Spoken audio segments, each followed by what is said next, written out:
این اولین بار دارم ویدیو آموزشی میگیرم، پس همراه هم باشید.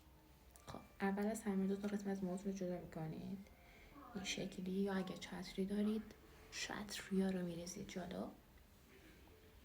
بریم سراغ مرحله بعد به صورت مربع از این قسمت و این قسمت موها رو جدا میکنیم و به صورت خرگوشی میبندیم. اینو که دیگه همتون بلدید. خب من با دست جدا میکنم، شما میتونی با دنبالی کم جدا کنید. خب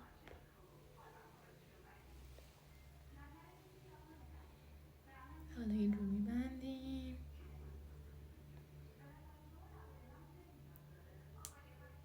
نمیاد. خب من این ورم میبندم، این ورم میبندم، بعد میریم سراغ مرحله بعدی. تادا! به همچین چیزی تبدیل میشیم. بعد میگیریم این دوتا رو میبافیم.